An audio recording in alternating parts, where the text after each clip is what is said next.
the Constitution 27th Amendment. পাকিস্তানের সংসদে উত্থাপিত হয়েছে ২৭তম সাংবিধানিক সংশোধনী বিল। তবে বিলটি পাকিস্তানের রাজনৈতিক মানচিত্রে নতুন উত্তেজনা তৈরি করেছে। কারণ বিলটি কেবল সেনাবাহিনীর প্রধানের ক্ষমতা বাড়াচ্ছে না, বরং সুপ্রিম কোর্টের কর্তৃত্বকে সীমিত করে গণতান্ত্রিক প্রতিষ্ঠানগুলোকে দুর্বল করার পথও প্রশস্ত করছে। এর আগেও কয়েকবার এভাবেই সেনাশাসিত দেশে পরিণত হয়েছিল পাকিস্তান। আর তাই প্রশ্ন উঠছে, তবে কি আবারও সেনা প্রশাসনের দিকে এগিয়ে যাচ্ছে দক্ষিণ এশিয়ার পারমাণবিক শক্তিধর দেশটি? পাকিস্তানের সংবিধানের ২৭তম সংশোধনী ঘিরে উঠছে বহু প্রশ্ন, যেখানে সর্বোচ্চ ক্ষমতা দেয়া হয়েছে সেনাপ্রধানকে। বর্তমান সেনাপ্রধান ওসিম মনিরকে ফিল্ড মার্শাল করে তোলা হয়েছে এবং তাকে চিফ অফ ডিফেন্স ফোর্সেস পদ দেওয়ার প্রস্তাব করা হয়েছে। এতে সেনা, নৌবাহিনী এবং বিমান বাহিনীর সম্পূর্ণ নিয়ন্ত্রণ তার হাতে চলে আসবে। মানে তৈরি হবে কেন্দ্রীয় কমান্ড আর ৩ বাহিনীর মাথায় ফিল্ড মার্শাল। এটি ২৭শে নভেম্বর ২০২৫ থেকে কার্যকর হবে, যা নিয়ে বেশ আলোচনা সমালোচনা চলছে পুরো দেশ জুড়ে। এখন প্রশ্ন হলো, কেন এটি সেনা শাসনের লক্ষণ?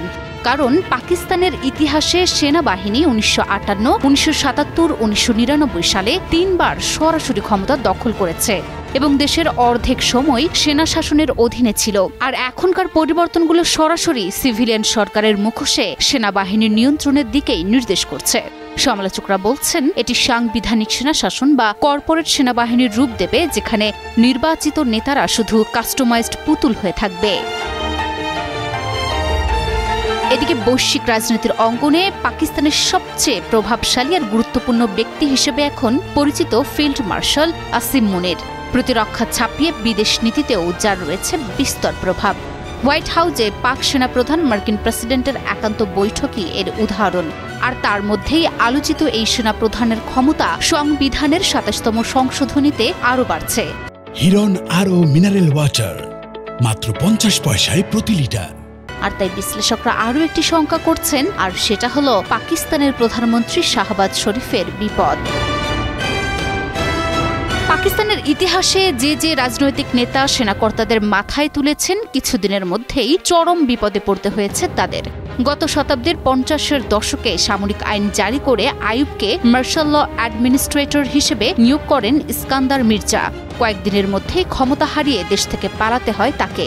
এছাড়া অন্যদের সরিয়ে জেনারেল জিয়াকে সেনাপ্রধান করেন তৎকালীন প্রধানমন্ত্রী জুলফিকার আলী ভুট্টো।